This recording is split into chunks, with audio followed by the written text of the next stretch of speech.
directiva de la Sociedad Económica de Amigos del País de Santiago, bienvenidos a esta quinta mesa de debate del ciclo que hemos titulado Compostela 2023-2027, presente y futuro, en una alusión directa al periodo que media entre 2 años jubilares, con la importancia que en Santiago tiene y además coincide con la legislatura municipal que se acaba de inaugurar. En esta mesa de debate sobre aspectos importantes para conseguir una ciudad moderna, una ciudad que promueva la sostenibilidad, que promueva y mejore la calidad de vida de sus ciudadanos y que además todo ello sirva de atracción para la generación de valor añadido que repercuta directamente en los ciudadanos, contamos con 3 ponentes que son verdaderos expertos cada uno en su campo y por lo tanto nos darán su visión y su análisis de cuál es nuestro punto de partida y cuál deberían ser nuestras ambiciones.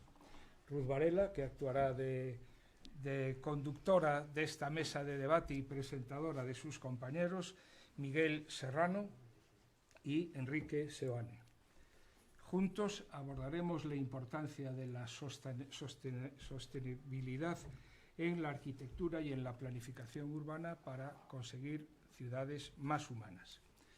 Este debate, que siempre es interesante en cualquier ciudad y en todo momento, se me antoja más oportuno cuando acabamos de inaugurar una legislatura municipal, no solo en Santiago, en toda España. Y, en mi opinión, la sostenibilidad adecuadamente gestionada supone un poder transformador que necesariamente ha de convertir nuestras ciudades en verdaderas oportunidades para conseguir que sean lugares más habitables, más amables y, a su vez, que permitan el desarrollo de oportunidades de desarrollo profesional para nosotros y para nuestros hijos. Muchas gracias a los 3 por vuestra presencia hoy aquí y vuestra colaboración. Y antes de ceder la palabra a Ruth para iniciar la meta, os la quiero presentar. Tengo que empezar pidiendo disculpas porque si os leo el currículum de Ruth, ocupo todo el tiempo. Por lo tanto, haré un mal resumen, quizás por mi ignorancia sobre la materia que ella ha abordado, pero que os da muestra de cuáles son sus inquietudes profesionales y académicas.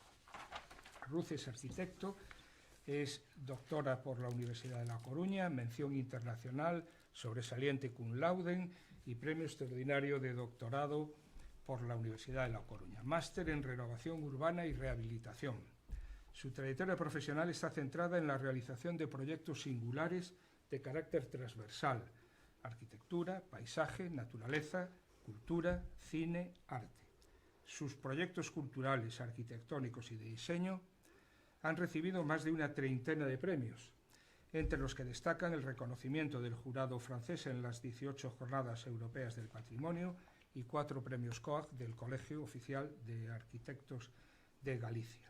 Y recientemente ha sido galardonada por sus proyectos audiovisuales como finalista en el Premio Europeo Architectural Heritage Intervention y en la Bienal Española de Arquitectura y Urbanismo. Como investigadora, obtuvo el Premio de Investigación de la Diputación de Pontevedra. Participó en proyectos de investigación en áreas de paisaje, turismo, patrimonio y renovación urbana y en el proyecto Mariol. Desde el año 2007 desarrolla una línea de investigación sobre la flor de Santiago, desde las perspectivas de la historia cultural, la historia de la ciencia y la historia del arte, y fue recientemente nominada al Premio Fronteras del Conocimiento del BBVA. Ha publicado numerosos artículos en revistas y medio que sería muy largo relatar aquí. Ha sido investigadora del Instituto de Ciencias del Patrimonio del Consejo de Investigaciones Científicas y durante los últimos años ha realizado estancias de investigación en Italia y Portugal. En el ámbito de la comunicación y divulgación científica ha sido realizadora, guionista, asesora científica y productora de la pieza audiovisual Os Segredos do Mercado de Abastos de Santiago y ha realizado la pieza audiovisual Os Segredos da Escaleira de Bonaval. En el apartado de gestión académica y organización docente fue secretaria técnica de las 2 primeras ediciones del Máster de Renovación Urbana y Rehabilitación de la USC, de nuestra universidad, y de los cursos de verano organizados por la Universidad de Santiago y de La Coruña como extensión del citado máster, entre otros. Ha trabajado también en el ámbito de la consultoría y de la asesoría científica, y en el ámbito del diseño ha colaborado con prestigiosos diseñadores, con varios premios nacionales de artesanía y con especialistas en el arte textil. Desarrolla una intensa actividad cívica y cultural colaborando con numerosas instituciones, como hoy, aquí, y en la actualidad es presidenta de la Delegación de A Coruña del Colegio Oficial de Arquitectos de Galicia, tesorera de la Fundación Castelao y presidenta de la Asociación Cultural Flor de Santiago. Pero hay algo que yo quiero resaltar por justicia y que no figura en el currículum, que es que desde que empecé a preparar la mesa de debate anterior y esta con Ruth, todo fueron iniciativas y facilidades para sacar adelante esto, con una enorme generosidad, por lo que quiero dejar constancia hoy aquí de esta situación.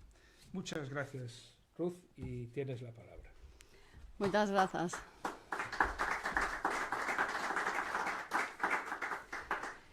Moitas grazas, Pancho. Bueno, tamén vou resaltar a enorme generosidade e facilidades que nos prestou Pancho para poder participar, para poder cadrar as axendas e para poder disfrutar deste día acompañados por todos vos, que para nós evidentemente é un luxo poder comunicar, non, trasladarvos unha serie de cuestións que creo que nos preocupan a todos. Eu vou permitirme o luxo de lanzar o debate e de presentar os meus compañeiros. Vou ser máis breve na presentación, pero non porque non teñan méritos moito máis relevantes que os meus, sino porque, bueno, os coñezo desde hai tempo e ese coñecemento me leva, non, a poder ser agora mesmo moi sintética. Enrique Seoane, que está á miña esquerda, pois é doutor arquitecto na especialidade de urbanismo, e tamén premio extraordinario de doutoramento pola Universidade da Coruña. Posúe máis de 35 anos de experiencia como técnico municipal nos concellos de Oleiros, Coruña e Santiago de Compostela, onde actualmente é xefe de planeamento e xestión urbanística do Concello. Non? Foi vicerreitor de Infraestructuras e Xestión Ambiental da Universidade da Coruña, onde leva máis de 27 anos dando clase como profesor de instalacións urbanas no Departamento de Proxectos Arquitectónicos, Urbanismo e Composición. Podo dar fe porque fun a súa alumna privilexiada por poder asistir ás súas clases, de que é un extraordinario docente, e o digo con coñecemento, evidentemente. Forma parte tamén do grupo de investigación Galicia, Cidade e Territorio, un grupo da Escola Técnica Superior de Arquitectura, e centra a súa actividade investigadora na evolución das rías galegas como soporte dos asentamentos urbanos. Aproveito para decir aquí, podería decir moitas máis cousas de Enrique, pero como está tamén aquí Ángeles Santos e está ele, eu quero decir que a mí me interesan especialmente as investigacións nas que participa Enrique e Ángeles, non, sobre os sistemas hídricos e sociohídricos, que creo que para Galicia teñen unha especial relevancia para Santiago de Compostela, unha gran e especial relevancia. Entón, a min sempre me interesaron moito, acaban de publicar, bueno, nunha revista moi prestixiosa de Oxford, a verdade é que se tedes oportunidade de compoñer os seus nomes, pois podedes ver, ainda que están en inglés, artigos que vos van a abrir a mirada completamente de eso que non se ve normalmente, porque está pois debaixo de nós e que conecta, non, a través da auga, pois toda esa riqueza ecolóxica, non, da que imos falar. Miguel Serrano, pola súa parte, doutor en Bioloxía na especialidade de Botánica na Universidade de Santiago de Compostela, é profesor tamén, non, no mesmo Departamento de Botánica da Universidade de Compostela e pertence ao grupo de investigación Análise e Conservación da Biodiversidade.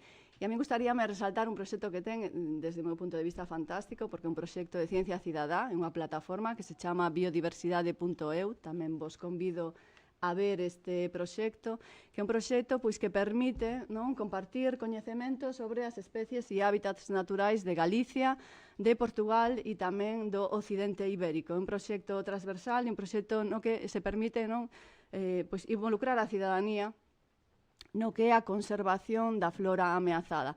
E, bueno, permite tamén, non, unha ferramenta moi interesante para causas ben nobres, como pode ser a paralización, nalgúns casos, de proxectos de alto risco ambiental que poñen en perigo hábitats privilexiados, hábitats e especies ameazadas, co cal eu creo que paga moito a pena este tipo de proxectos nos que ele xestor e promotor e que polo que eu teño entendido, están financiados con fondos FEDER, non? Proxectos financiados de longo alcance, nese sentido, financiados con fondos FEDER. Ben, eu, como me corresponde lanzar este debate, vou simplemente introducir unhas breves liñas para enmarcar o debate e vou empezar referíndome ao título, non? O título que lle puxemos en común acordo ao debate, que é preservar o futuro de Compostela, espazo verde, retos ecolóxicos e saúde urbana. Gostaríame comezar por este título, o título grande, o que é preservar o futuro de Compostela, porque resume un pouco a motivación de que esteamos nós os tres hoxe aquí. Nos temos o desexo de preservar o futuro de Compostela, evidentemente, e queremos poñer o acento na necesidade dun cambio de rumbo para que isto sexa posible, non? Temos falado entre nós disto e queremos trasladarvos a vos, estamos seguros de que todos compartimos ese desexo de preservar o futuro de Compostela, e a cuestión sería compartir aquí coñecemento para ver como se pode acadar este obxectivo.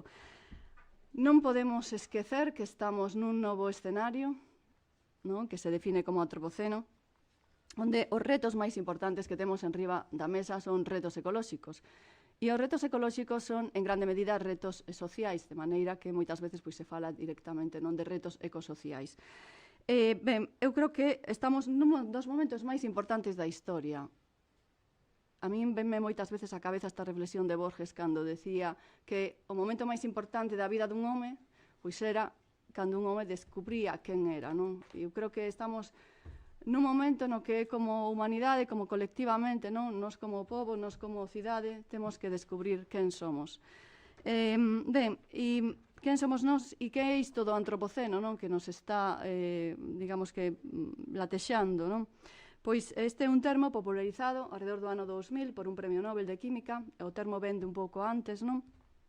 Este premio Nobel, un investigador holandés que se chama Paul Crutzen, e foi empregado para designar a época na que o conxunto das actividades da industria pois comenzou a provocar, digamos, a escala mundial cambios biolóxicos e xeofísicos, non? Ao final, o antropoceno o que nos ven falar é das repercusións que ten no clima, non? E na biodiversidade, pois a acumulación de gases de efecto invernadoiro, a rápida acumulación. Ahora xa non se fala de rápida, cando se digamos que se popularizou o termo, se falaba de rápida, ahora xa se fala da gran aceleración na acumulación de gases de efecto invernadoiro.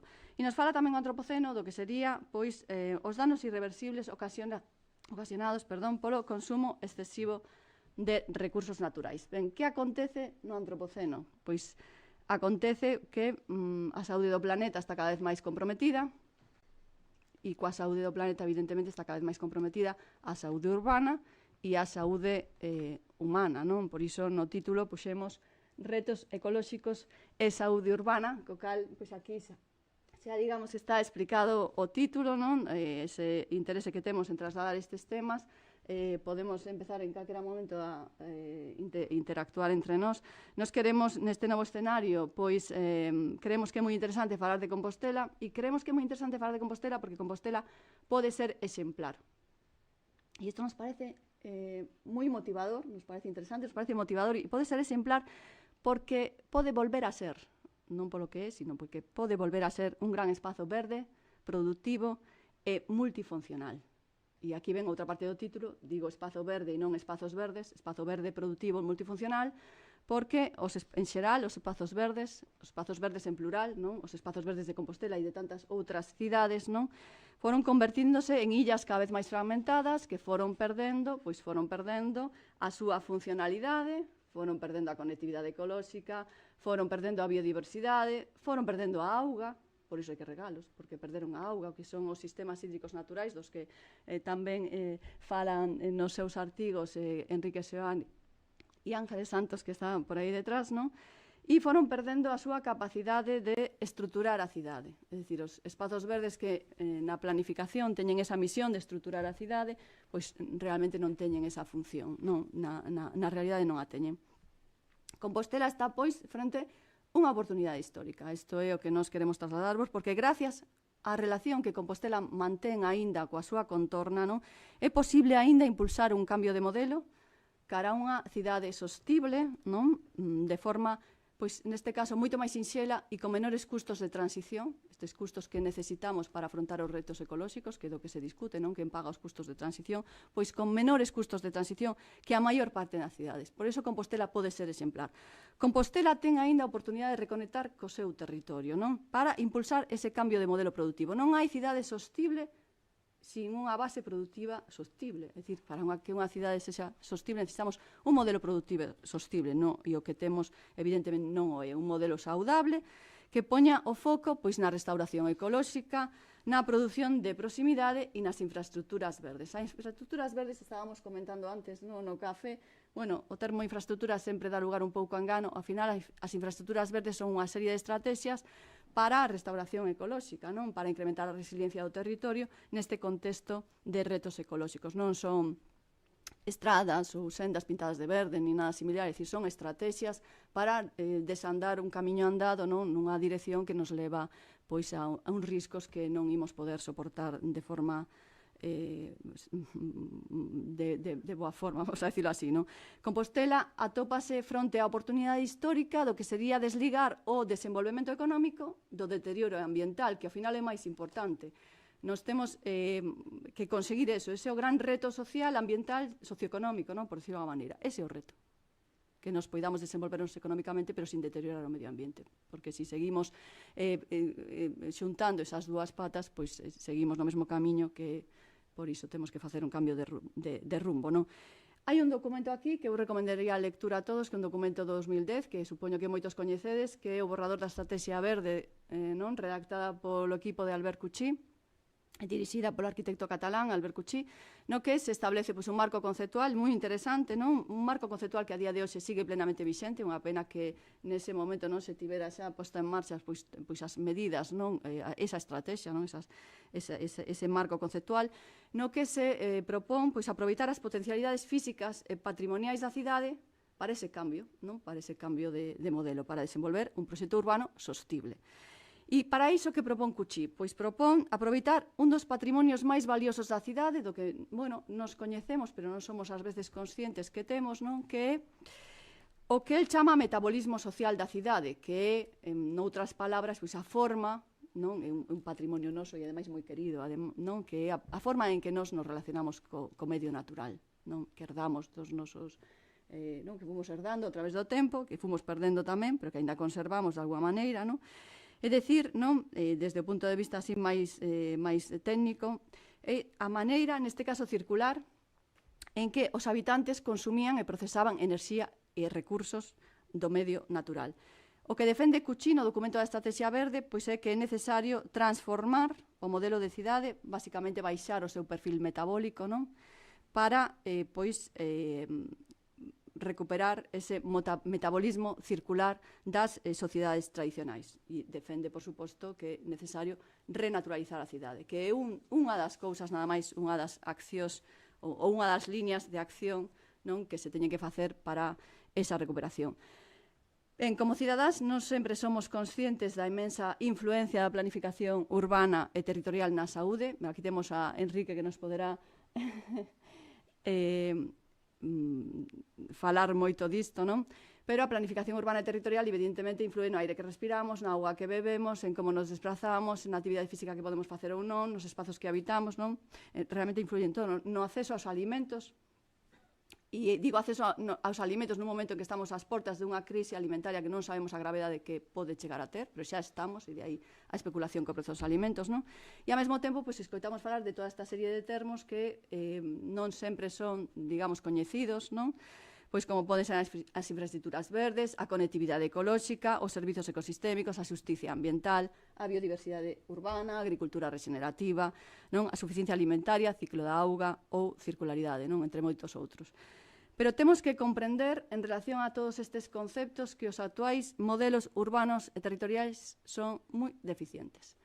E son moi deficientes porque responden a lóxicas que non teñen nada que ver con isto, non? A lóxicas que non son sostibles. Responden a metabolismos lineais e non circulares, non? E iso é o que temos que cambiar. O metabolismo lineal, por facelo representativo nunha imaxe, pois sería ese conducto, esa chimenea, que o que fai é dispersar a contaminación na atmósfera, ou ese conducto, esa canalización, que está chea a cidade de canalizacións dese tipo, que aproveita a auga, que é un recurso valiosísimo, simplemente para arrastrar a porquería, digamos, cara a outro lugar, non? Supostamente lonxe, pero ao final que sempre ven de volta, de alguma maneira, non?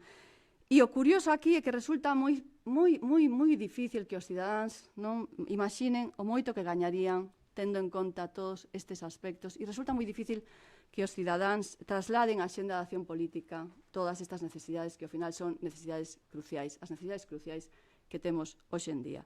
Ben, con estas breves liñas eu convido, por favor, aos meus compañeros, vou trasladar unha pregunta, non, para abrir un pouco o debate a Enrique Seoane en relación a este metabolismo do que falaba Albert Cuchín na estrategia verde, e esta capacidade que tiña, non, a nosa sociedade do manexo integral do territorio, non? Calquera comunidade que coñezades de calquera aldea de Galicia, a mesma cidade de Compostela, todas as terras de Compostela, calquera das persoas que actuaba aí desde o punto de vista productivo sabía manexar o territorio de maneira integral. Eu quero preguntarlle a él cal é o escenario, non, actual en relación a ese manexo integral do territorio e como afecta ese escenario a Compostela.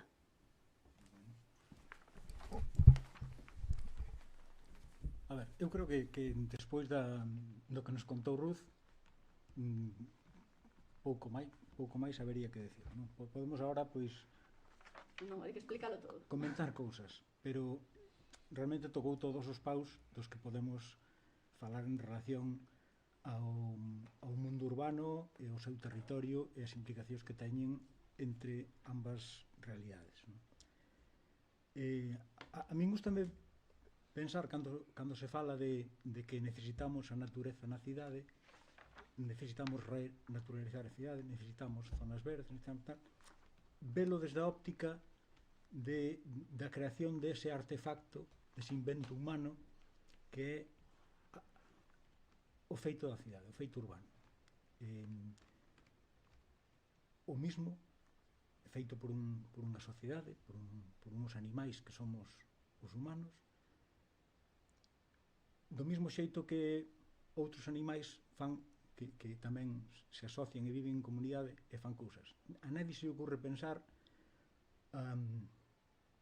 que un formigueiro ou unha colmena non son naturales, que son artificiales, porque os fixo uns bichos en comunidade. A nadie se ocurre pensar que un niño dun paxaro non é un feito natural, sino un artefacto feito por un paxaro. Sin embargo, unha casa, que é o mismo de outro bicho, que somos nós, pois a todos se nos ocurre decir que é un feito artificial.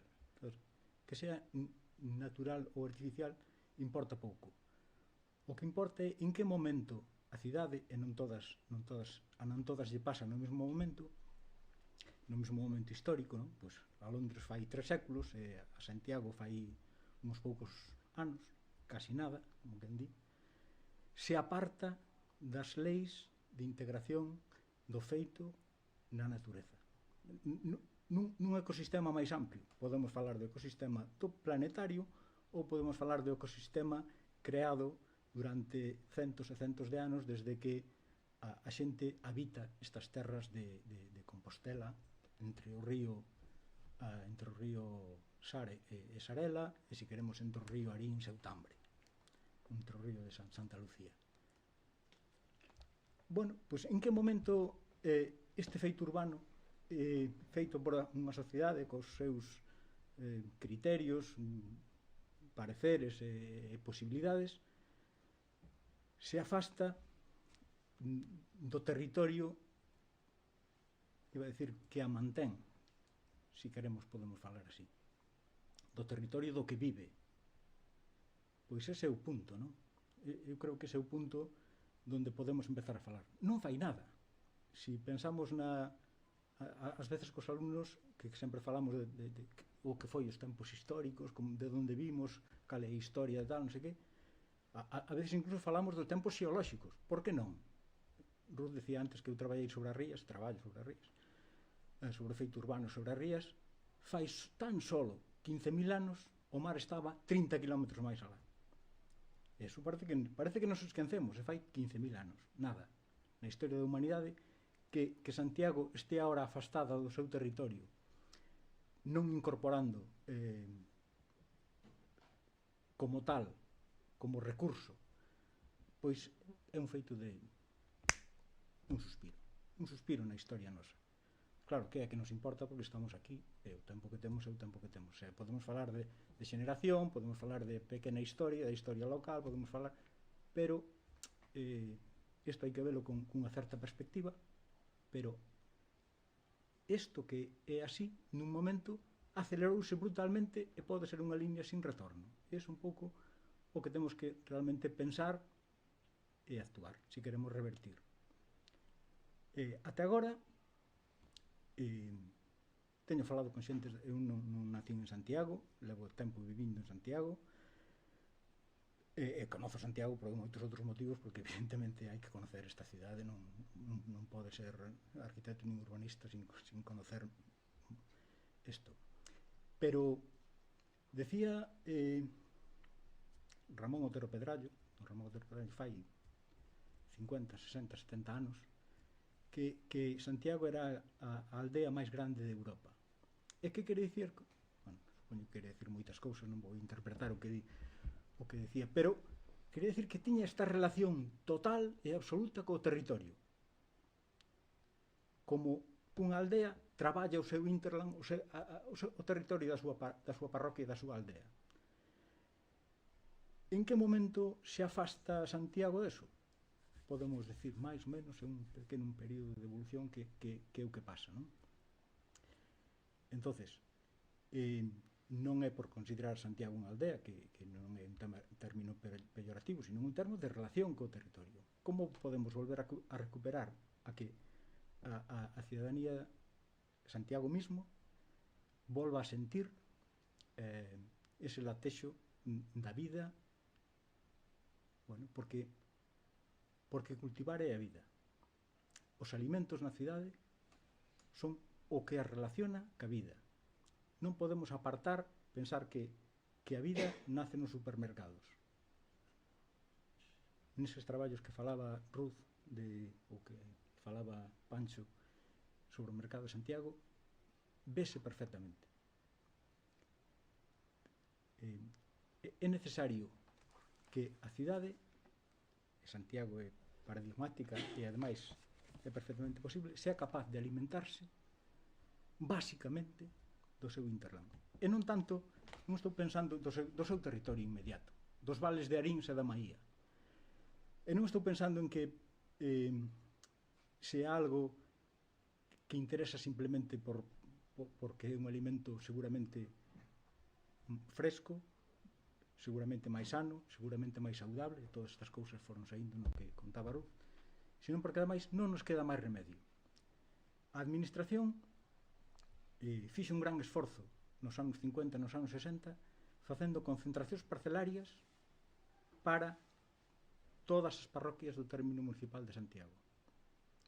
Un esforzo cos seus acertos e cos seus erros, como tuveron todas as concentracións parcelarias, non? De borrado de moitísimo patrimonio construído no territorio, pero con erros tamén na canalización de cousas e na apertura de pistas, todo o que queiramos, pero é un traballo que era feito para que as parroquias cultivasen. E se agora miramos para atrás, non están cultivados, non están alimentando a cidade, nin están xenerando recursos económicos. Bueno, esa é un pouco a situación, non? Ver como a cidade volve a ser máis saludable, pode ser máis saludable, pode ser interesadamente máis sá, si incorpora ao seu metabolismo o tema dos alimentos. Despois, se queredes, falamos da auga tamén, que ten as súas historias, pero cando decía que Otero Pedrallo decía que era a aldea máis grande de Europa, a relación dos, quería decir tamén, ou quero interpretar eu tamén, que a relación dos santiagueses co campo, co rural, era tamén intensa. Sabíamos o que había.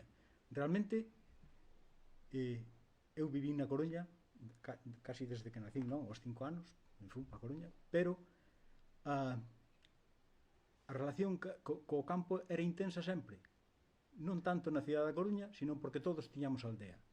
E de feito en Santiago, hasta fai unhas décadas moi pouquiñas, 2, 3, todos viñamos da aldea. Falabas ca xente, todos tiñamos aldea. A relación ca vida, co necesario que é alimentarse, comer carne, comer peixe e comer vegetales, era así de inmediata. E hoxe, os nosos fillos netos, non me vou poñer a idade,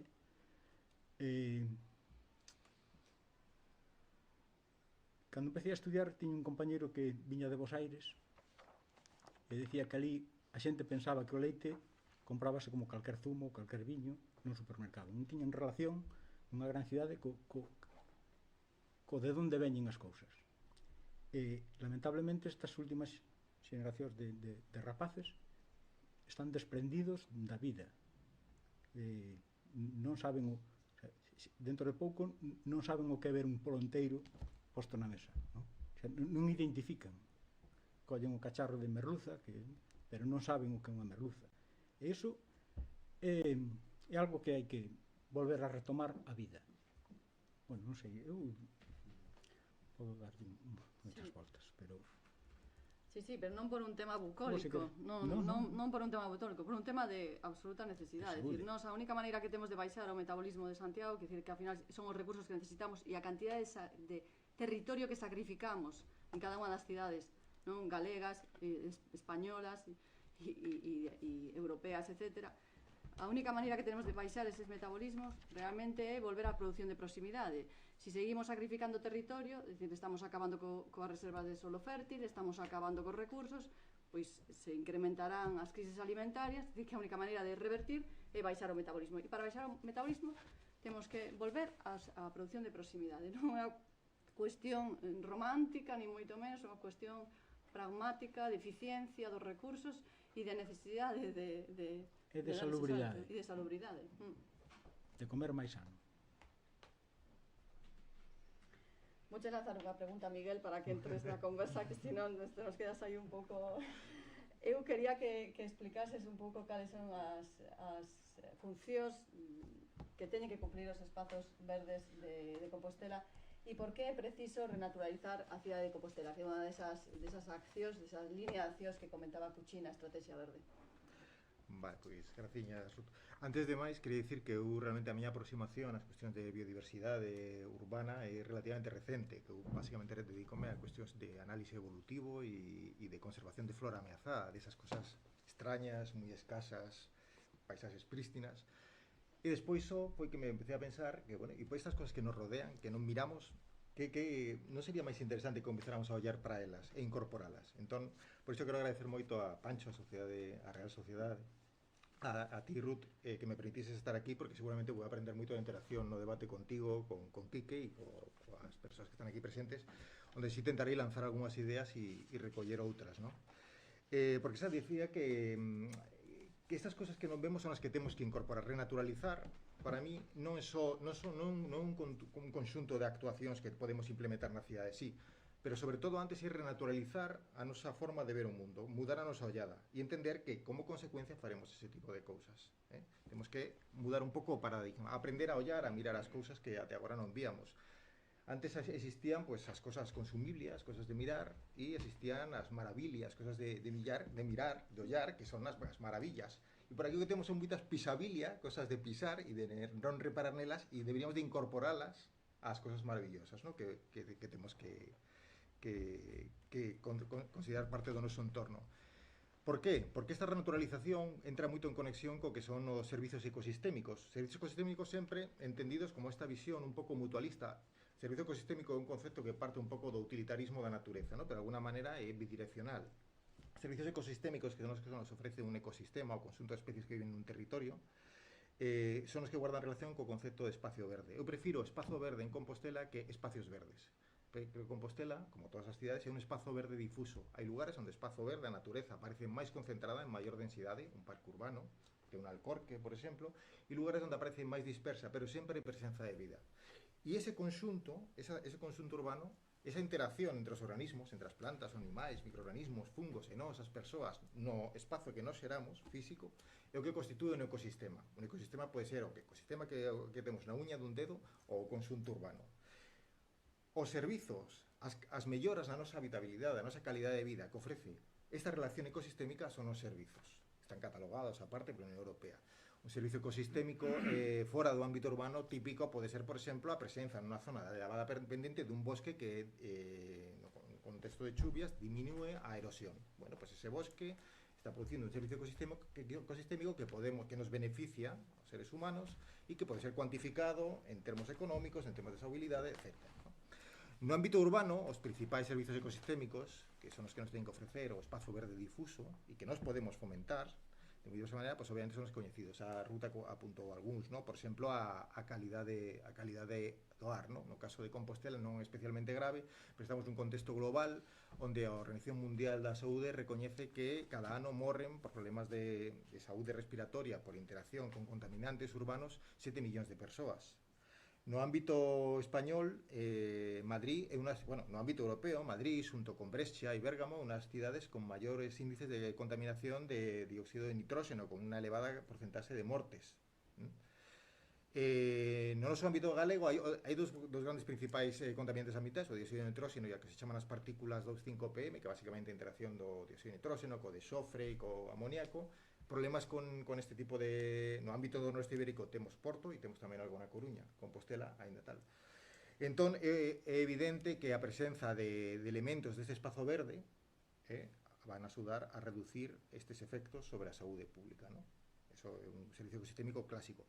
Pero tamén temos o da modulación da temperatura. Temos que entender que estamos xa no marco da mudanza climática, do aquecimento climático, e no contexto urbano, además, que se chama de illa de calor, que con frecuencia incrementa a temperatura até 5 graus con respecto ao seu entorno, sabemos que a presenza de elementos verdes, de vegetación, é un dos principais aliados que temos para reducir os problemas de saúde derivados da elevada temperatura, de saúde, de gasto enerxético por refrigeración, etc. ¿no?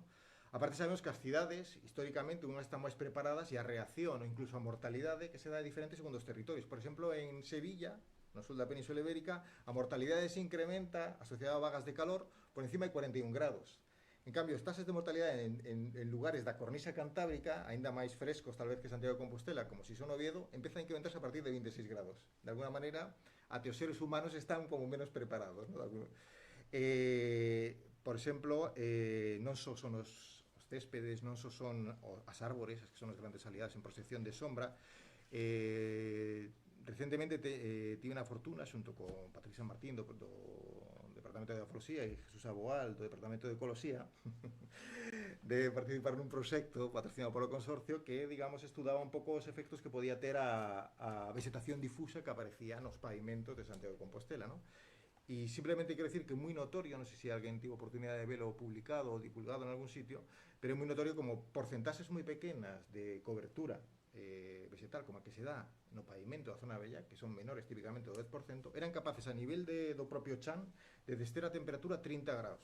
Estamos falando das vagas de calor, das ondas de calor da crosto. A nivel de 1,80 m diminuía ata 3 grados de temperatura, o cual é entre 2,5 e 3 grados, ¿no? As plantas o que fan é evaporan, abren os seus poros para obter CO2, ao mesmo tempo se lles escapa agua, o vapor, agua líquida, o vapor é un estado de enerxía menos importante, menos forte que o fluido líquido, é un estado de enerxía inferior ao vapor. Cando pasa, se evapora de líquido a vapor, captura agua do seu ambiente. Entón, esos son frigorías, ¿no? Que outros servicios ecosistémicos nos ofrecen os nosos compañeiros, nosas compañeiras de flora, por exemplo, e de fauna? Pois a captura de aguas pluviais e a súa, se estamos en terreos e somos capaces de xerar espacios máis permeáveis, un dos grandes problemas das zonas urbanas que son moi impermeáveis, diminuiremos aqueles pluviais que se arrastran, que se contaminan, que chegan aos alcantarillados e recargaremos os acuíferos con aguas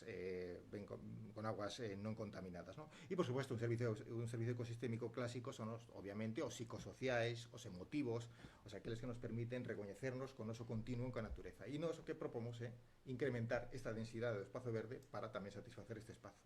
En xeral son o que se chaman as solucións baseadas na natureza, que despois podemos falar máis claramente, puntualmente, de cuáles serían. que moitas veces se están implementando en moitas cidades, pero aí temos que ter un problema tamén, porque en moitas cidades a retórica ambiental ou a retórica autodenominada verde tamén está moitas veces asociada en algúns barrios, en zonas típicamente degradadas, ¿no? a mellora, digamos, ambiental coa implantación de solucións verdes, incremento de espazos verdes, etc., tal, redunda moitas veces en procesos de xentrificación e, por tanto, de exclusión social, de incremento do prezo dos pisos, etc. O caso de Austin en Texas é moi coñecido, pero tamén existe a nivel de toda Europa e de América, existen estudos que correlacionan moi positivamente como a retórica ambiental das cidades, de autodefinición de cidade verde, ás veces con implementación de servicios ecosistémicos, de solucións bases da natureza, como estou dicindo, ás veces simplemente son retóricas, non sempre, está acompañada indefectiblemente dun incremento dos prezos e, por tanto, unha diminución da disponibilidade para rendas baixas do espazo urbano. Por tanto, sempre que se fan, eu entendo, se se fan estrategias de maximización dos servicios ecosistémicos que acabamos de decir, implementados a partir de solucións das que podemos falar máis adiante, baseadas na natureza, debe incorporarse o factor social do desenvolvemento urbano. Pois non sei se con porcentaxes de lugar social, para non segmentar máis socialmente sociedades que xa son moi segmentadas. Entón, creo que ese é un aspecto. Por tanto, a restauración ecolóxica é a restauración da mentalidade que temos este continuo de beneficio mutuo coa natureza e todo o procedimento, todos os procedimentos que redundan neste sentido. Entón, tampouco quero... Sí, é como o que agora lle chaman xentrificación verde, non? Isto do que falaba o noso compañeiro Miguel. Eu quería, tamén no mesmo sentido, preguntarlle a Enrique que ferramentas temos desde a planificación urbana e territorial para ese cambio de paradigma, para ese cambio de modelo, para ir cara a ese proxecto urbano sostible, e como habería que xestionar o ciclo de auga e dos residuos, dos mal chamados residuos, porque non deberían ser residuos, é dicir, nun metabolismo circular non hai residuos, porque ti colles, non, e devolves, non, de aí aqueles rituales antigos, non, que sempre se facía devuelvo porque me dieron, non? Sí. Hai algún libro que se titula De la cuna a la cuna, que ven a ser que do que collemos temos que volver a facer algo que ten que coller alguén. Ese é o proceso, non? Que ferramentas? A ver, unha planificación dunha cidade ten un plan marco, que é o plan xeral de ordenación urbana, pero como xa se chama ahora de ordenación municipal, que son un planeamento que organiza todo o territorio municipal, pero provén das leis do solo, da lei do solo do 56, da lei do solo do 75, dese momento que era facer cidade, non? Como conseguir, ni siquiera hasta a lei do 75 se falaba da reforma urbana das cidades ou do mantemento das cidades históricas, non? Senón que se falaba de como medrar, como facer cidade. Entón, os planeamentos que se fixeron, que están en vigor últimos, como o de Santiago, do ano 2000, pois é un planeamento que é debedor das leis do solo, dos seus regulamentos, e, por tanto, aínda que participa de outras sabidurías e de outras disciplinas, non é un instrumento que este pensando en estas cousas que estamos falando agora. E máis, é un instrumento que o mismo organiza o territorio nos usos e nas clasificacións do solo, urbano, rural, núcleo rural e solo urbanizable, que separa en decir pois cal é a ordenanza para que se poida poñer un balcón ou non, ou unha terraza ou non, ou unha coberta dunha forma ou outra, ou ao número de alturas. Pedímoslle moito a un plan xeral, en ese pedir moito, pois facemos un instrumento moi pesado como para que poida adaptarse ás cousas que van xurdindo. Cando eu falaba antes de que estas cousas pasan, non hai tanto, hai que ter esa cintura para que eso poida realmente recompoñerse. Non é especialmente o plan de Santiago, nin a cidade de Santiago, que en habitantes tampouco medra especialmente, unha traba, pero tampouco é un documento que o propicie, sin máis. Hai que poñer outros encima que incidan estes temas, planes estratégicos, planes de xestión, planes especiais específicos desta nova visión sobre o metabolismo da cidade. O metabolismo é o que entra, como dixerimos, é o que sale. E iso que sale é o que ten que volver a ser algo que pode entrar. Se non ten que entrar é que xa se resolve todo en sí mismo, que é a economía circular, o metabolismo circular que nos falaba Ruth, non? Bueno, pois trátase de eso.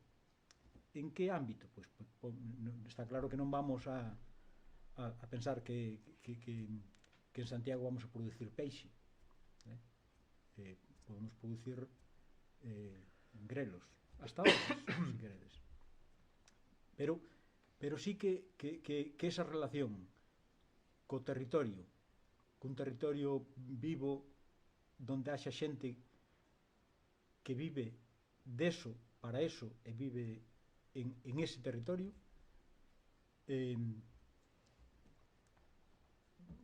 Santiago ten que relacionarse ben co seu territorio, co territorio do seu término municipal, e máis alá tamén co territorio de outros términos municipales e de toda a comarca, e máis alá pois cos portos das rías.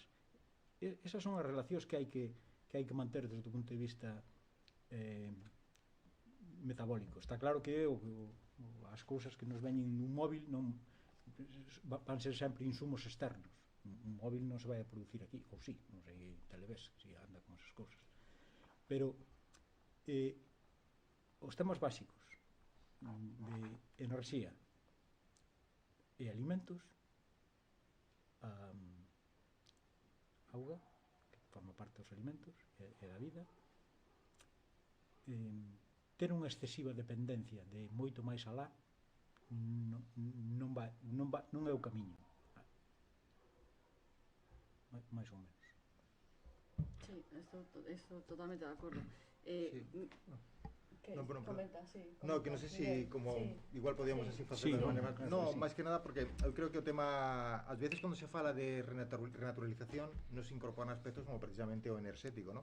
Por exemplo, renaturalización clásica, que por cierto ahora hai normativas en Gran Bretaña de maneira que os edificios todos que se fagan, os edificios ahora son eficientes enerxéticamente, están isolados, pero por tanto son lugares bastante planos que non permiten que a vida, básicamente animais, podan encontrar, digamos, un espacio hospitalario para eles, ¿no? Entonces agora as normativas en diversas cidades británicas exixen que se creen recovecos, pequenas pendeduras para que cirrios, o sea, aves, morcegos, tamén algúns tipos de insectos, etc., encontren acubillo e podan desenvolverse nestas novas cidades, digamos, eficientes enerxéticamente, pero absolutamente planas, ¿no? Ben, eso sería a renaturalización clásica. Mas para mí non é tanto renaturalización neste aspecto como abordar a cuestión enerxética da que estábamos falando. E cando falades efectivamente do metabolismo, de reducir, digamos, estes insumos e tamén as necesidades que se xeran. Actualmente, actualmente non, o sea, desde 2008 creo recordar que as cidades demandan, non só as grandes cidades, as cidades do planeta no seu conxunto demandan o 70% da enerxía e emiten o 73% de gases de efecto invernadero, todo o ciclo que funciona en torno ás cidades. E estamos desde 2018, por primeira vez no mundo, nunha situación de que vive máis xente en cidades que fora delas. Isto é un proceso. Santiago pois ten a súa parte alícuota de responsabilidade pequena, pero aquí estamos.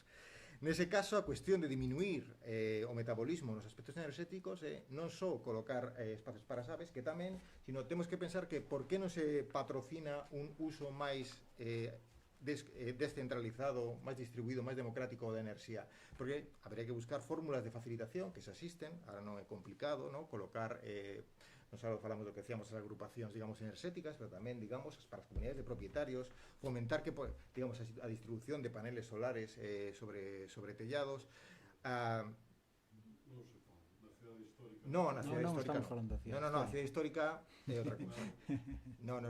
Si, ollaba para aí, vi esas tellas, non, aquí non. No, pero Santiago é moito máis que a cidade histórica e tamén ten zonas con solo industrial, zonas con naves nas que se reciben servizos, se poderían, digamos, colocar esas superficies. Habría que buscar un fomento, procurar ver que posibilidades hai de fomentar a disposición, obviamente non un espacio patrimonial como a cidade histórica, pero en moitos outros espazos, a posibilidade de reducir a cantidade de insumos enerxéticos e aparte facelo de forma distribuída.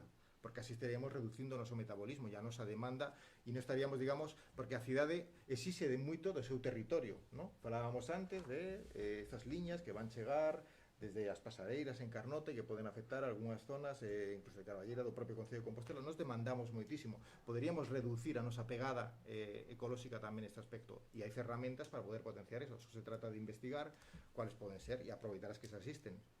En tempos era complicado para unha comunidade de propietarios, a mellor non fai tantos anos, no Estado español a normativa, pois a mellor te obrigaba casi a darte de alta como unha empresa, como actividades productivas para poder explotar, digamos, o sol que ibas a distribuir a túa propia comunidade, que parcialmente iba a axudar a pagar a factura. Agora xa non existen esos impedimentos. Entón, creo que ese é un dos factores a, digamos, desconcentración do aspecto enerxético e de distribución que debería ser abordado nun proceso de renaturalización urbana.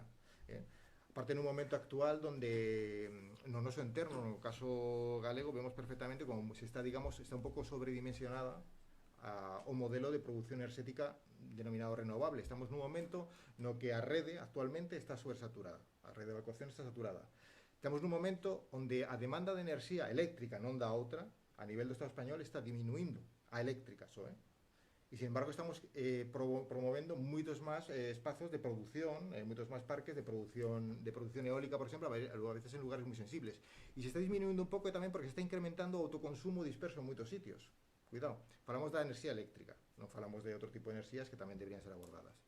Entón, sí, a renaturalización ten que abordar, obviamente, a diminución, da meu perspectiva. Tal. Antes falaba tamén, Kike, un tema moi interesante do entorno destas terras que foron, digamos, planexadas para a produción de alimentos, tal. Moitas delas tamén están actualmente agora dedicadas á produción de eucalipto. E o problema do eucalipto, que son, da miña perspectiva, son bastantes os problemas, tamén entendo que ten algúns beneficios, sobre todo para poboacións que a mellor pois está de avanzada idade ou que teñen utilizan, digamos, a produción de eucalipto de unha maneira complementaria, pero en termos xerais acaba representando certo absentismo, digamos, no campo e diminuindo moitísimo as actitudes, digamos, agrícolas de terreos que eran originalmente moi fértiles. Porque xa sabemos que sí, produceron de un tempo, pero logo quedan os tocóns, non é que exactamente que o eucalipto elimine a fertilidade do solo, como sí que se ten dito de maneira un pouco exagerada en algúns foros. Pero sí que é certo que a presencia de todos estes tocóns e outros aspectos, máis procesos erosivos da entrada de maquinaria, acaban degradando iso. E o tema é que para o caso galego, de maneira estratégica, se debería pensar de outra maneira, porque estamos nun contexto de mudanza climática onde gran parte da península vai perder a actitude, digamos, productiva, e outros territorios de Europa. Xa levamos uns cuantos anos, por exemplo, que na meseta sur xa non se pode cultivar trigo pola mudanza climática, porque son cereais que necesitan frío, inverno, e xa non se pode. Ahora só se pode cultivar na meseta norte. Estes cambios estamos vendo paulatinamente. Es decir, os campos de trigo polos que atravesaba Don Quixote, eso xa non existe. Entón, temos que entender que estratégicamente dedicar o territorio á produción de pasta de papel de baixa calidade, eucaliptos nitins, un eucalipto de fibra corta, no norte de Portugal non o plantan eucaliptos glóbulos, o que aquí plantábamos antes, o que se chama xa eucalipto do país, porque despois xa non o ven tanto, pode ser unha mala decisión estratégica no proceso de renaturalizar Santiago e o seu entorno, ¿no? En conexión co entorno. Sí, de garantir a suficiencia alimentaria, porque ao final as reservas de solo fértil no mundo son cada vez máis escasas, os acuíferos están cada vez máis esgotados, o eucalipto ten unha capacidade de absorción de auga, non unhas necesidades hídricas que son as máis altas que hai e que nos poñen en perigo realmente, non? Falábamos antes, cultivos de eucalipto que impiden que ao redor existan outro tipo de producións que teñen moitísimo máis rendemento económico e que garantizarían, non, esa produción primaria necesaria para que teñamos garantida a suficiencia alimentaria. Entón, eu creo tamén que estratégicamente é algo moi riscoso para a sociedade, non? E con respecto ao que decía Miguel das comunidades enerxéticas e demais, eu lembro un concurso, antes estábamos falando, lembro un concurso de Europan do ano, creo que foi no ano 2000, pero como aquí hai representantes do Concello me corrixen a data, no ano 2000 un Europan dizas con Chinchilla que xa propoñía en San Lázaro pois unha comunidade a nivel de polígono de actuación perfectamente autosuficiente con respecto á enerxía e demais, que non provocaba nese sentido non toda esa, digamos, ese impacto non só polo impacto que ten a rede cando a levas polo territorio, sino por toda a infraestructura que hai que construir e que está destrozando ás veces cousas que non vemos como as minas de auga, non? É unha cuestión que coñece ben Quique, Enrique, e que realmente é un dos grandes problemas dos eólicos. Cando destrozan as minas de auga quedan, prefiro que o conte el, non? No. Sí, que é un tema moi interesante. Os cumios dos montes de galegos non son así. Son así. Todas as cumios das serras son receptores de auga, son esponxas. Os chaos, as brañas, cando os ventos deitan auga aí, os ventos que traen nubes do océano cargados de humedade deitan, aí é onde se acumulan as augas po brao, as augas das fontes e dos pequenos afluentes e pequenos ríos que logo van xuntando. Como cito a Tero Pedrallo de vez en cando, o Tero Pedrallo tamén decía que Galicia era o país dos 10.000 ríos. Cando fixemos traballos territoriales con compañeros da escola e con Ángeles, vimos que así simplemente nos planos geográficos serían 21.000 nacentes de auga, que son moitísimos máis, porque temos 30.000 aldeas, hoxe nos procesos en que están, e en cada aldea hai 1, 2, 3 fontes, 4, xa só multiplicar 3 por 30.000, xa son 90.000 nacentes de auga. Seguramente son máis, non importa. Non podemos destragar eso. Ás veces, cando se fala do territorio de Galicia ou cando comento cousas deste tipo, non nos podemos permitir varias cousas. Non nos podemos permitir que desapareza esta acupuntura humana no territorio que son as aldeas, cos seus terrenos de cultivo e co seu control dos montes. Non nos podemos permitir, xa non ten remedio, non nos podíamos permitir que a xente que sabe manexar o territorio, os labregos, os aldeanos, desaparezan. E cargámoslos dun plumazo, socialmente, económicamente, despreciándoos, despreciando a súa cultura, sin máis, sin solución alternativa, porque non hai quen sepa, nin quen esté controlando e administrando e xestionando o territorio de Galicia. Non nos podemos permitir perder terreo fértil, porque iso é un suicidio social. Non nos podemos permitir. 1 centímetro de materia orgánica tarda 100 anos en producirse. Non nos podemos cargar eso. Eso é o futuro da vida. Haberá leñazos, iba a decir outra palabra, para dispoñer de terreo fértil, para dispoñer de auga potable. Bueno, non vou dicir máis. Grazas, Quique. Sí, eu creo que, bueno, é un tema que realmente é serio e claro, dedicar ese solo fértil a, bueno, a determinadas expectativas e quedarnos con este problema enriba da mesa, pois non nos garantiza eso que falábamos ao principio, non, de preservar o futuro de Compostela, unha cidade que aínda ten a oportunidade, non, de reconectar, que é o que é o máis importante agora. Nos aínda temos a oportunidade de salvar o solo fértil que hai alrededor de Compostela, garantir que temos alimento e auga, non seguir empregando desa forma masiva a auga para contaminando a auga, non, para levar residuos e dar ese xiro. Eu quería preguntarlle a Miguel, pois tendo en conta o crecente custo económico, non, que supón a perda de biodiversidade, que estrategias e que problemas non venos, que estrategias cree que teñen que adoptarse un pouco nos espazos verdes de Compostela e cal cree que son, neste caso nos espazos verdes, e cal cree que son os problemas dos espazos verdes de Compostela? Bom, antes de nada hai que falar da propia crise da biodiversidade, ¿no? que comentas, que efectivamente é un dos grandes retos que se confronta xunto con a mudanza climática, e ambas están en certo sentido relacionadas actualmente. Cando se fala de crise de biodiversidade, por aí, pues, se fala de algo que sí que pode ser cuantificado. A crise de biodiversidade está relacionada co que se chama unha grande extinción. E unha grande extinción é cando a tasa de extinción das especies, todas as especies, nacemos e nos extinguimos. E en promedio duramos entre 1 e 10 billóns de anos, unhas máis, outras menos. Nos levamos a o que son o ser humano anatómico moderno, máis ou menos 275.000 anos, 300.000. Aquí, ainda en teoría, debería quedarnos bastante. Pero cando a tasa de extinción no resisto zoolóxico ou no presente, digamos, se multiplica por 1000 con respecto ao normal, e cando entramos no que se chama unha crise de biodiversidade ou unha extinción masiva. E exactamente o que está pasando agora. Multiplicouse por 1000. As anteriores crises de biodiversidade pasaron non onte. A anterior pasou fai cerca de 65 millóns de anos, cando caeu o famoso meteorito e acabou ca maior parte dos dinosaurios, excepto as aves, que son dinosaurios, como todos sabemos. E a anterior, aquí, esa foi a quinta crise de biodiversidade, a cuarta foi fai 253 millóns de anos, na crise do Pérmico Triásico. É dicir, non son frecuentes as crises de biodiversidade na historia do planeta e estamos justamente nunha delas agora. Entón, como poden contribuir as cidades e beneficiarse mutuamente da crise de biodiversidade? Bueno, pois intentando incorporar a maior variabilidade, porque a natureza, sobre todo, que é heteroxeneidade. A capacidade de resposta aos desafíos que sempre fai a natureza é buscar a variabilidade, non a homoxeneidade. Porque canto máis esa variable un ecosistema, máis heteroxéneo, porque vai haber uns elementos que van responder dunha maneira e se van a apoiar a outros. Entón, canto máis estructurados é algo, vai ser mellor a nosa resposta.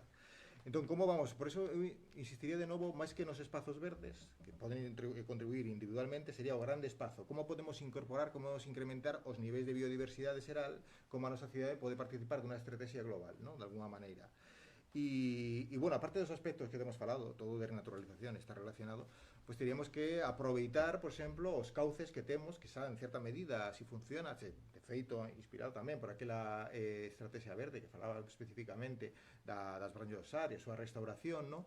Eu creo que temos que seguir apostando polos cauces que temos, os dos principais, sabemos que son os Arios Arela, pero existen outros, e hai incluso programas para restauración, pero habría que, de alguna maneira, desimpermeabilizar a superficie que os cubre en moitos sitios, os pequenos cauces que temos, non só o Río Corvo, tamén o que ven de San Caetano, todos os que existen actualmente, e aproveitalos como vías que recuperen a súa funcionalidade e crean o que se chamaría, o que podemos chamar unha cidade porosa á natureza. É dicir, que de alguna maneira permitan a entrada de elementos naturais, se conecten, funcione como refuxio, emita e reciba de alguna maneira elementos da biodiversidade. A xestión destes cauces, do seu orde, non ten que escapar, que infelizmente é algo que aínda se fai moito, do asardinamento da idea asardinada, ¿no? É dicir, hai que intentar restaurar os sistemas ripícolas, as comunidades de ribeira, que non é plantar árbores de maneira un pouco simplista, como se fai moitas veces, a heteroxeneidade dos hábitats.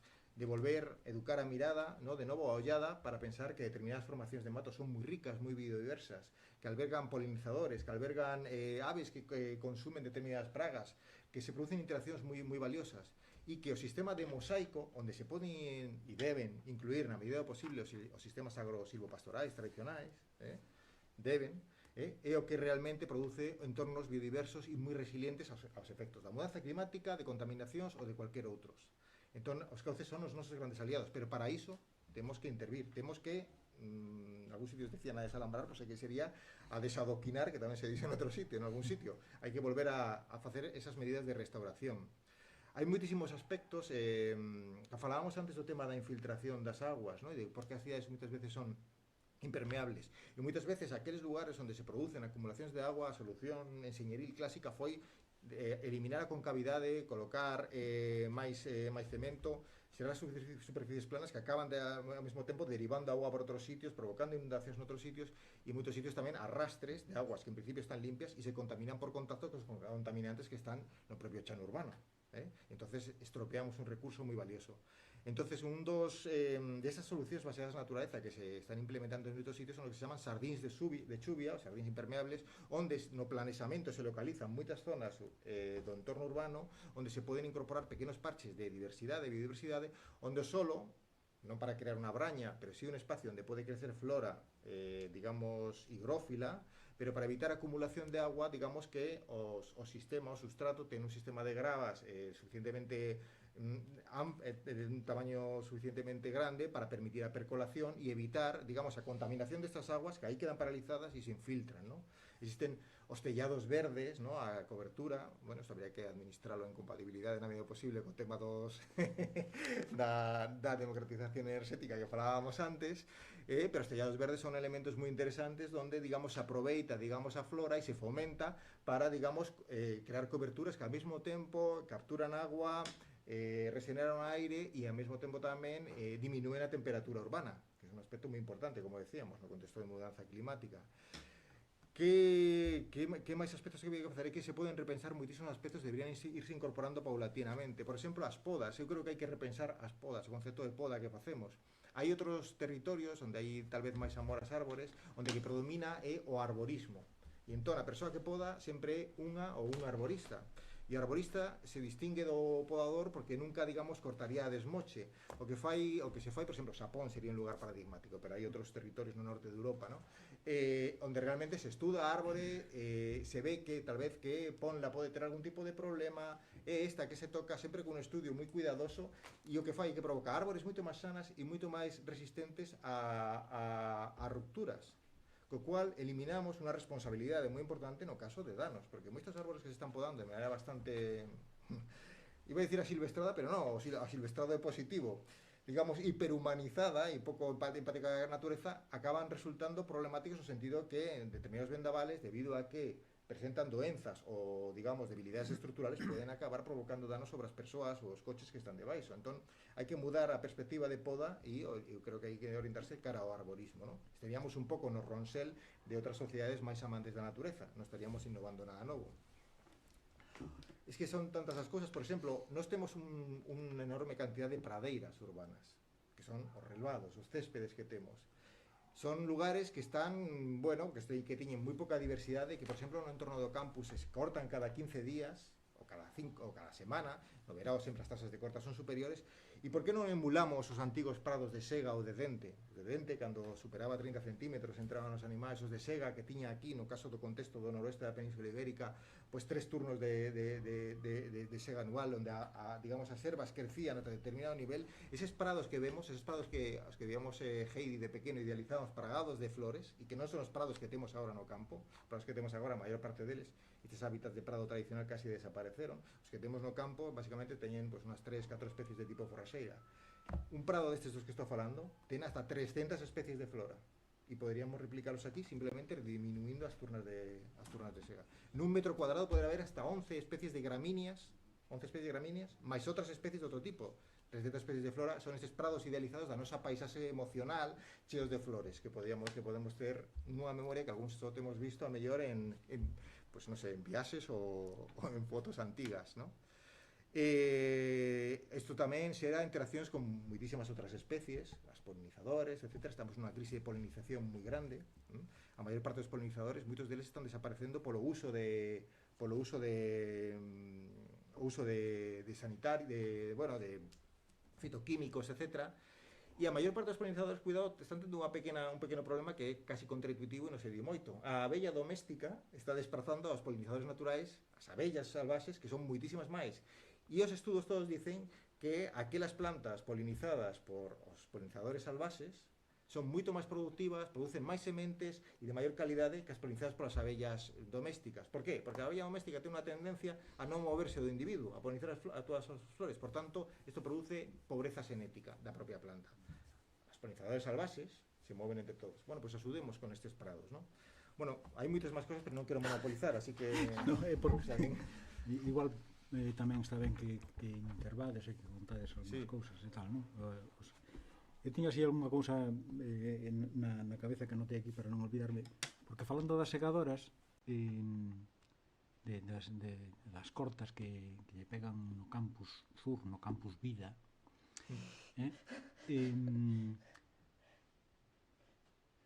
en Kreuzberg, en Hannover, en un barrio, ecobarrio, que se o ecodistrito de fai 20 anos que se estaba facendo, vin que tiñan unhas segadoras cojonudas que eran un rebaño de ovellas nas zonas verdes públicas. En Cataluña, falando con Enric Valle, un arquitecto conocido, tamén me contaba que unhas urbanizacións que mentras non estaban acabadas, pois aquilo abandonouse pola crise, non sei que, viñeron as pastorcas, ovellas da montaña, ali ao lado, mantuvo a raia a cousa. O sea que as segadoras tamén se poden comer, despois no restaurante del Buiti, como decía el, non?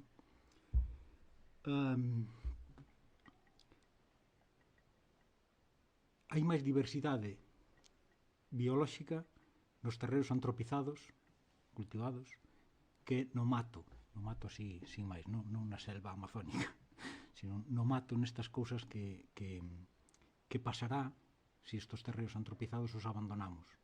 Saen silveiras, xestas, codesos, eucaliptos, o que saia. A diversidade será moito menor. Santiago ten unha cantidade de zonas verdes públicas brutal, 220 hectáreas. Máis de 22 ou 23 metros cuadrados por habitante. 4 veces as da Coruña, bueno, cousas así que non... evidentemente non se pode manter todo a nivel a nivel xardín da Alameda, senón que hai que, de feito xa se fai así, ese mundo das pardeiras, que pasa que é moi difícil de explicarlle á xente que non segas o parque de Carlomagno, ese parque que é unha ladeira, que eu pensei que nunca valería para nada, pero cando vin diseñado, e logo me dou conta que por ali é unha diversión para os cans, para a xente que ten nenos e se dedican a facer locuras por ali, e casi non se sega, está estupendísimo. O mismo que a escalinata. Bueno, non sei, fala de vos, non? Sí. Vamos a pasar ao turno de preguntas. Grazas. Sí. Unha pregunta. Antes estaba falando, Enrique, de que o planeamento non está preparado para todas estas cousas. Non, cando estimades que poderemos empezar a ver a aplicación real de esto en Santiago? Por alusións, entonces. Creo que sí. A ver, vou decir dúas cousas, pero todo tendo en conta que eu son un funcionario municipal. Unha que é un tema de vontade política. O sea, son os gobernantes os que deciden cara a donde vai o noso territorio, eso é evidente. E outra que iba a acusar, non? Pero sí, temos un déficit de xente que sepa destas cousas entre os funcionarios. Eu xa me poño de primeiro. Estas son cousas que están agora no debate contemporáneo de nada nas cidades. En París están planteando unhas terrazas que teñen 5 campos de fútbol nunha zona tal para facer hortas, para comer. Están cultivando parterres e árboles e teñen unha lei que permite que calquera que queira cultivar un cacho de parque público o poida facer. Estamos en outra historia e evidentemente non seguimos contratando a xente que sabe poñer semáforos e señales de tráfico en vez de saber de mobilidade. A ver se me entendedes. O mismo que contratamos a arquitectos que sabemos o que sabemos destas cousas. O Concello non se dota de xente capaz de administrar estas cousas. Xa me poño eu como primeiro.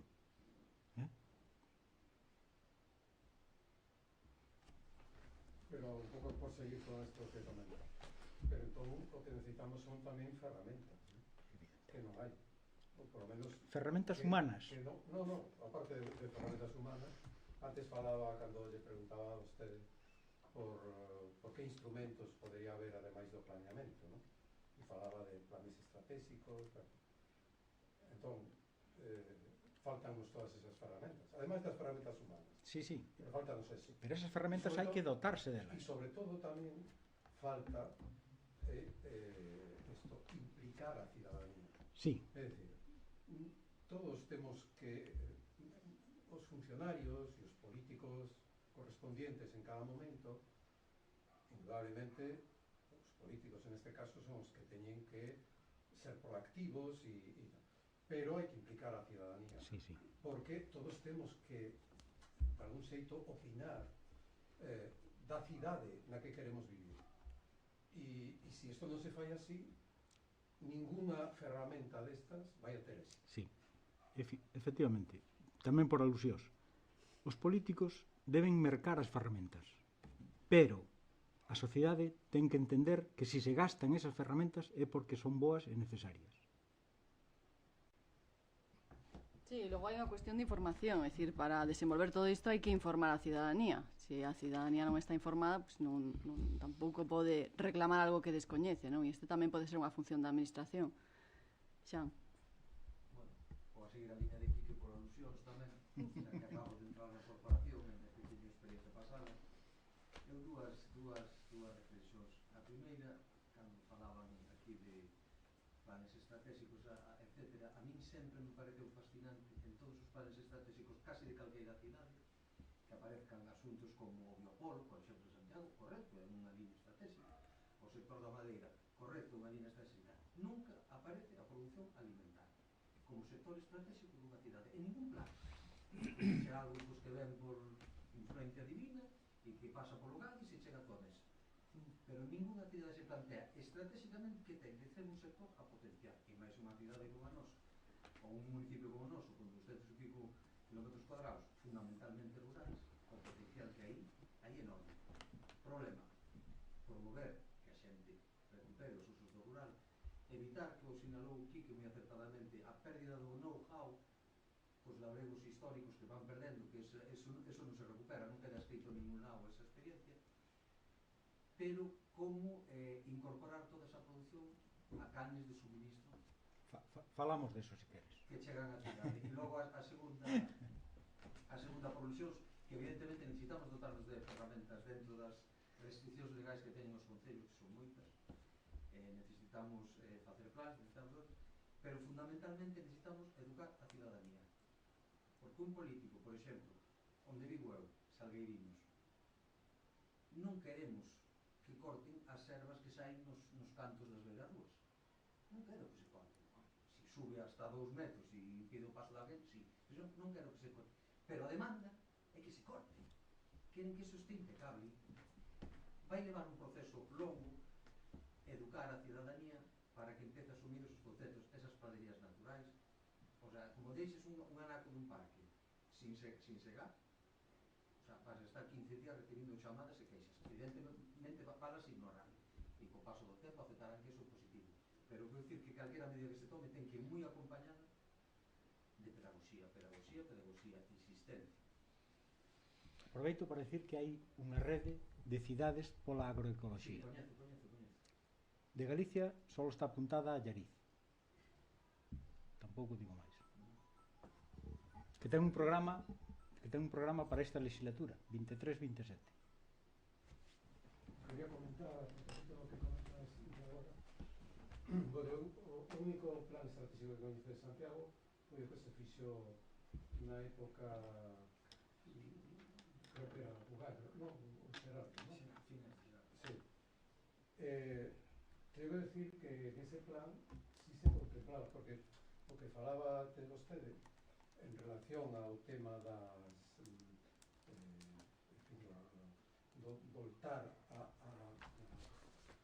mirar os campos que nos rodean e todo isto que é moi necesario, eso estaba analizado, porque estaba plantexado dende un punto de vista global, porque eu de toda a exposición que vostede fixo, na cal estou de acordo, pero botou de menos o que é o análisis global, porque iso ten que enmarcarse dentro dunha estrategia global, donde tamén teña cabida a industria e donde tamén teñan cabido os servicios. Que lle ocurre a Santiago? Que Santiago, unha opinión personal, está, dentro dun punto de vista de estructura económica, moi mal, porque o que prevalecen son os servicios. E, por unha banda,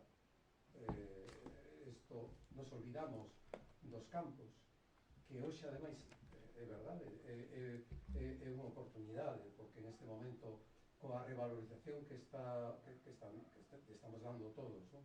Ao que é o produto de proximidade e ao que é o produto kilómetro cero, mesmo no ámbito da hostelería, non? Pois é unha oportunidade para todo isto, pero hai que recompoñer a estrutura económica de Santiago, introducindo o voltar a vista aos campos que nos rodean, todos estes vals que son realmente, bueno, potencialmente moi importantes, pero tamén a industria, porque eu voto de menos a industria. E a mí parece que a industria, determinado tipo de industria, indudablemente, hoxe non pensamos na industria como esas grandes, grandes edificios que nos colapsan o medio ambiente, ¿no? Sino que hai outro tipo de industria, sobre todo basada no coñecimento, que hoxe aquí tamén é unha oportunidade, a cal non nos podemos permitir, igual que non nos podemos permitir o tema da vista aos campos, non nos podemos permitir olvidarnos do coñecimento e do desenrolo tecnolóxico, tendo unha universidade como a que temos, ¿no? Por lo tanto, a mí pareceme que todo eso debe marcarse nunha estrutura económica da cidade. Sí, en relación a eso, claro, que aquí recibimos un pouco o discurso económico de terciarizar a economía e que o sector... O discurso, sí, eu lembrome os informes... Aquí hai outros discursos. Non, refírome en xeral, sí. Non o discurso da terciarización. Bueno, aí non sei a que te refires, pero o discurso de que a produción primaria, o sector primario... O discurso que estou a comentar, que hace unha estrutura equilibrada. Claro, sí, exacto. Sí. O tema dos produtos de kilómetro cero, de producción, tal, pero tamén a industria. Sí, eu estou de acordo. Sí, bueno, no, simplemente comentar unha cousa con respecto a de que sí que é certo que a mellor un plan xeral pode representar un corsé até determinado punto, moitas das cosas que temos falado aquí son perfectamente factibles e de feito, por exemplo, cosas que poden presentar máis envergadura de tipo infraestructural, como digamos a restauración con modificación de terreos para recuperación de cauces fluviais e demais, son perfectamente factibles. De feito, xa existen liñas para executar algúns e algúns se fixeron, e así con tantas outras cousas, ¿no? Pois igual a mellor determinadas zonas onde está prevista a expansión da cidade, pois ali, digamos, os solos, pois polo que sexa, non poderán, digamos, ser considerados rústicos, pero en moitas outras zonas sí. É dicir, existe, digamos, un marco legal que permite facer moitas das cosas que temos comentado aquí. Que é fundamental que esa información da cidadanía? Sí, pero moito máis do que iso. Ten que haber un plan estratégico de participación cidadá, de non só de informar de forma direccional, sino tamén de a xente poda decir, bueno, eu isto pareceme ben, pero teño capacidade de decidir até isto. Pero un proceso de información e de decisión despois deste proceso informativo. E iso non é algo que se faga de maneira puntual para abordar determinada actuación, sino que ten que haber unha estrategia moi pensada, financiada e participada de distintos agentes sociais.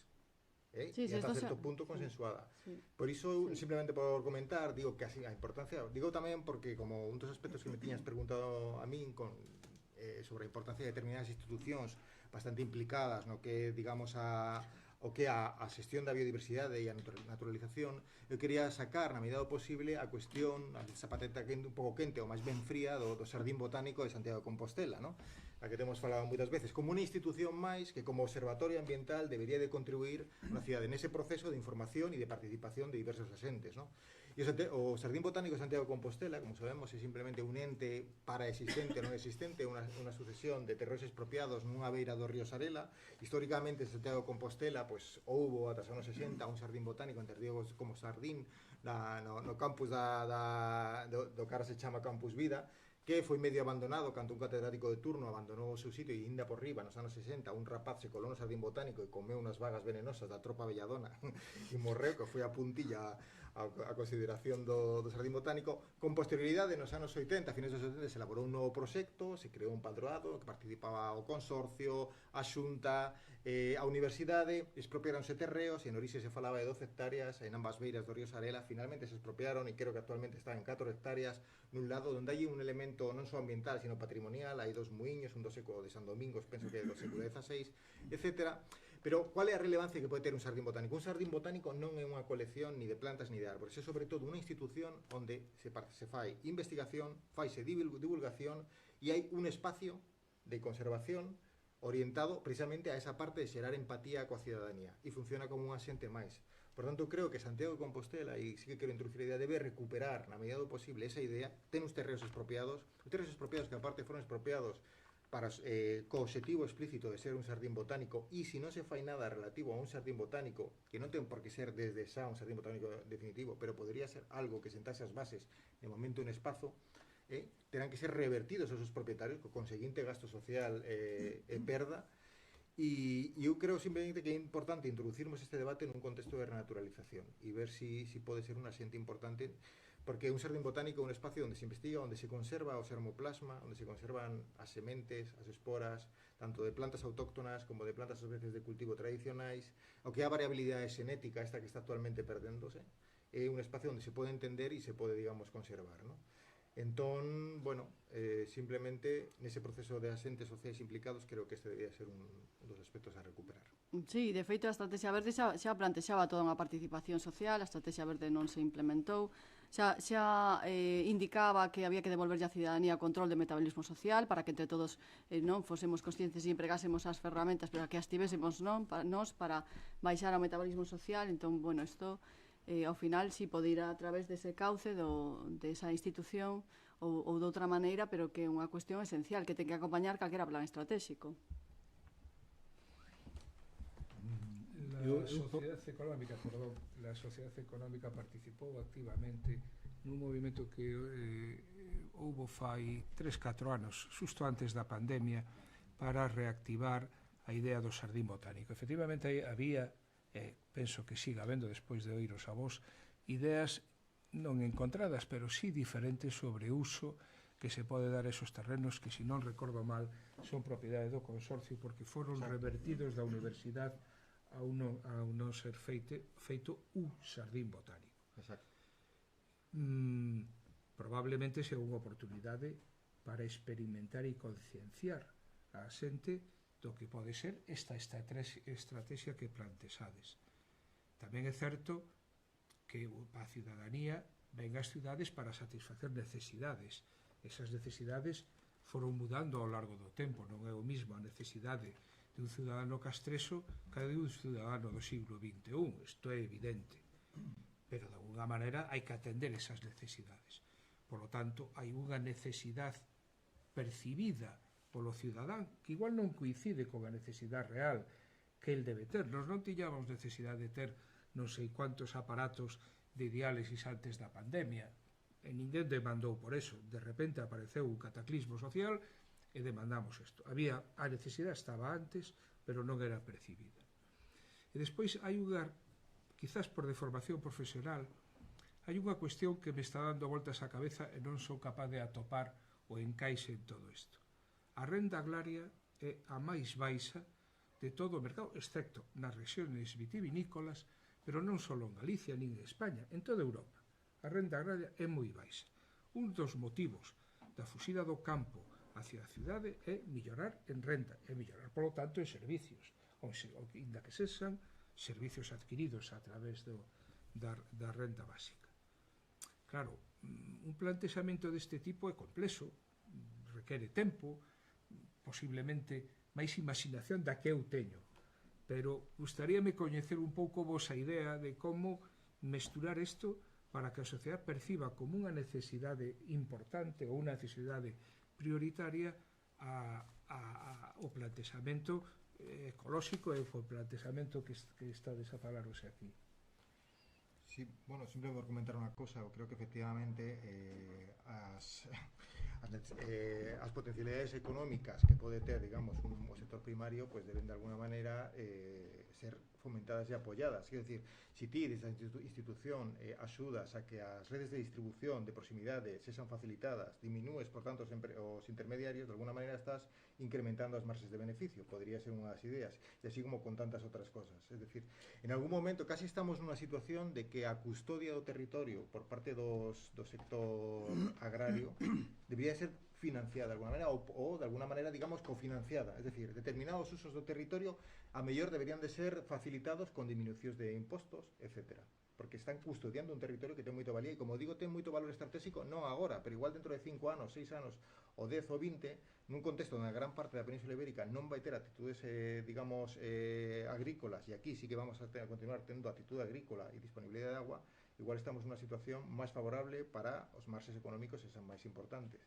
É certo que se te perdeu moito know-how digamos, tradicional, pero é certo tamén que hai moita xente que se quere incorporar e está incorporando ao sistema agrario e o fai desde perspectivas moi novedosas que incorporan parte desa comunicación tradicional pero actualizan con novos coñecimentos, como toda a xente que está dedicando ahora a gandería e agricultura regenerativa, con grandes resultados e non só de conservación, sino tamén de poder, digamos, ter un sustento, digamos, do sector primario e así como tantas cosas. Efectivamente, fai falta experimentar, fai falta apoiar e fai falta, digamos, crear as estructuras necesarias para non lanzalas a un mercado, digamos, que pode ser un pouco complexo, certo, nun contexto como o actual. Sí, bueno, iba a comentar máis ou menos, comentáchelo ti mellor, porque eu sería máis breve, pero con unha frase. Pero hai que imaginarse que hai que propiciar isto, evidentemente. Hai que propiciar que vaya a pena cultivar as agras de Arins. E que, por suposto, se poida vivir de cultivar, non ten máis. Alimentos frescos de calidade, ecolóxicos e producidos aquí, podemos buscar mercado. Tamén hai que ter imaginación para eso. Desde logo, o mercado é o mercado, as tendas que sean proclives tamén son cadeas de distribución, pero os comedores escolares, as residencias universitarias, os albergues, os hospitales, hai moitísimas maneiras de empezar a decir que usted produce que aquí compramos. E iso é a sociedade que ten que, a sociedade con seus poderes públicos, a que ten que encauzar estes temas, se se cree neles. Sí, eso xa estaba na Estrategia Verde. Realmente na Estrategia Verde xa estaban os temas de suficiencia alimentaria, como iban a funcionar os comedores escolares, canto territorio era necesario dos arredores de Compostela para suministrar alimento, cal iba a ser o compromiso do que sería a comunidade educativa de retorno de compostado, non? Para ese, bueno, collemos os nutrientes e devolvemos a ese territorio os nutrientes. Isto xa se está facendo noutros lugares, está se facendo no País Vasco, é dicir, temos moitísimos mecanismos, pero eu creo que, ademais de que hai que invertir e creer nestas cousas, non velas, é dicir, simplemente ver a oportunidade. Ademais, é que non podemos estar tomando medidas en contra, é que o que atopa a xente que está levando a cabo iniciativas productivas no sector primario é que ten todo en contra, pois temos que quitar eses mecanismos, non? Esas barreiras, non? Para que eles realmente podan desenvolver a súa actividade e poidan vivir suficientemente dela, porque é perfectamente posible eliminando todas esas trabas. E iso eu creo que é unha necesidade que eles demandan constantemente, é dicir, un montón de mecanismos, problemas coa distribución, problemas de competencia desleal, non, problemas de tipo financiero, non hai inversións, non teñen financiación, é dicir, son unha serie de cuestións básicas que calquera produtor, calquera actor da cadea productiva necesita, condicións básicas para producir, non é máis que iso, non teñen as condicións básicas para producir e hai que darllas, non? Eu creo que é un compromiso que hai que ter mínimo co sector primario porque dependemos del.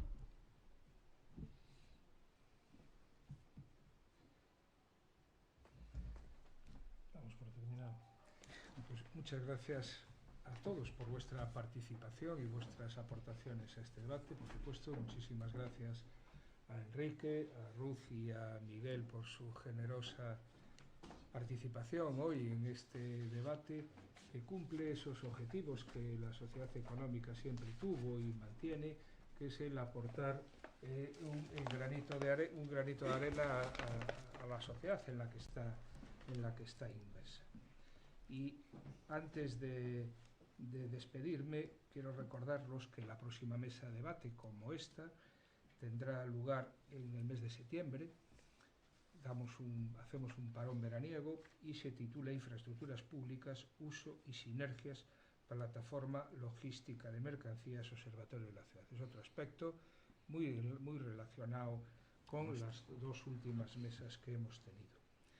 Y que para los que tengáis interés en otro tipo de aspectos, el próximo jueves, en el Salón de Actos que está en el tercer piso aquí, el próximo jueves, día 13 de julio, tendrá lugar la presentación del libro ganador del 7º premio Domingo Fontán, que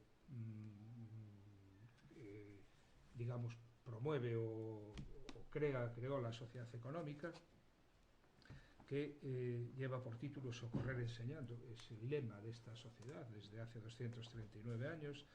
La Real Sociedad Económica de Amigos del País de Santiago y la recuperación de los libros de la literatura artística a través de los inventarios de la Comisión de Amortización del siglo XIX, del que es autora Miriam Elena Cortés López.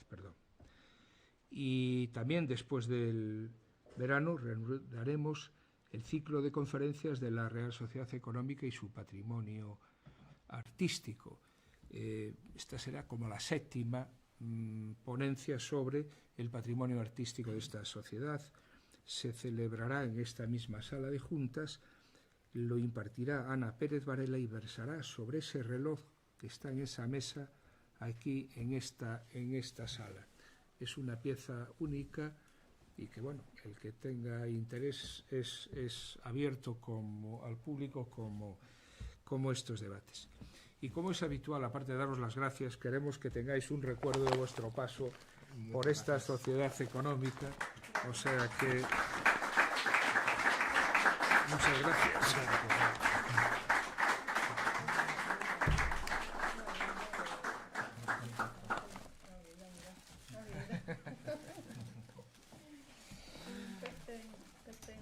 Muchas gracias a todos.